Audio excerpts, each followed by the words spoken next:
Assalamu alaikum students, how are you all? I hope you all are fine. So students, today is our fourth class, and in our fourth class we will learn about pronoun. So what is pronoun? So here is the definition of pronoun. A word which is used instead of a noun is called pronoun. यानी कि वो लफ्ज़ जो आपके noun की जगह पे use होता है वो आपका प्रोनाउन कहलाता है. ठीक है. Here are the examples of pronoun: I, we, you, he, she, they. So students, मैंने यहाँ पे आप लोगों को एग्जांपल्स दी प्रोनाउन की. अब हमारे पास जो है प्रोनाउन की काइंड्स भी होती हैं. यूँ तो हमारे पास प्रोनाउन की बहुत सारी काइंड्स होती हैं, बट कुछ जो इंपॉर्टेंट है और जिनके बारे में आपको पता होना ज़रूरी है, आइडेंटिफिकेशन ज़रूरी है, वो यहाँ पे मैंने लिखी हैं. जैसे कि personal pronoun, demonstrative pronoun and reflexive pronoun. ठीक है, तो अब हम इसे वन बाय वन जो है देखते हैं. सो द स्टूडेंट्स, यहाँ पे मैंने आप लोगों को पर्सनल, डेमोन्स्ट्रेटिव और रिफ्लेक्सिव प्रोनाउन की यहाँ पे एग्जांपल्स दी हैं. पर्सनल प्रोनाउन आपका जो नॉर्मल प्रोनाउन होता है उसी ही कहते हैं. I, we, you, she, they, et cetera etcetera.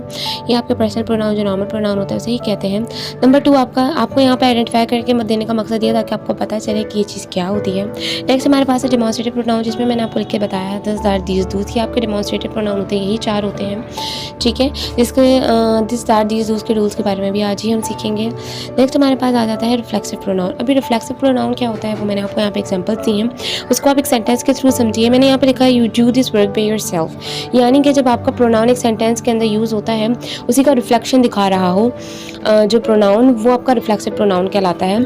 जैसे यहाँ पे आपका लिखा हुआ है you do this work by yourself. तुम ये काम खुद करते हो, अपने आप करते हो. ठीक है, तो यू का रिफ्लेक्शन जो है वो योर सेल्फ है. सिमिलरली ही का हिम सेल्फ होता है, शी का हर सेल्फ होता है, वी का आर सेल्फ होता है, और आई का माई सेल्फ होता है, दे का दैम सेल्फ, एक्सेट्रा एक्सेट्रा.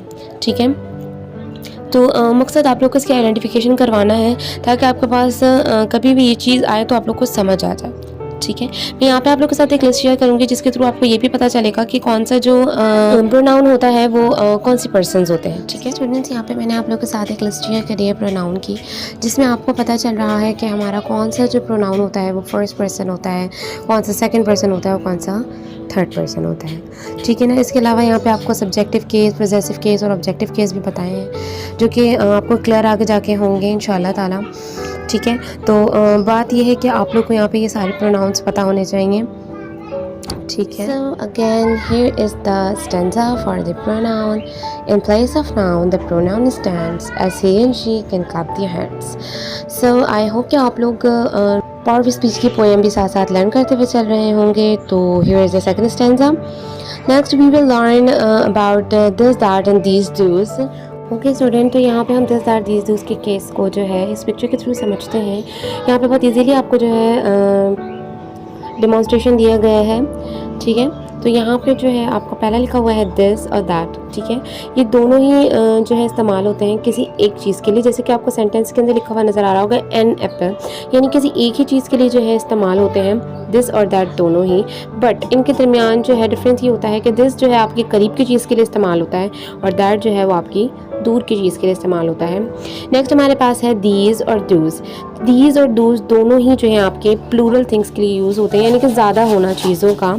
ठीक है, बट इनके अंदर डिफरेंस क्या होता है कि एक जो है वो आपका करीब की चीज़ के लिए होता है और दूसरा जो है दूर की चीज़ों के लिए. चीज़ें जो ज़्यादा हों और आपके करीब हों उनके लिए यूज़ होता है, और दूर जो चीज़ें ज़्यादा हों बट आपसे फार हो, दूर हो, तो उनके लिए यूज़ होता है. तो ये एक बहुत ईजी सी थिंक होती है. आई होप कि ये वाली चीज़ आपको अच्छी तरीके से समझ में आ रही होगी.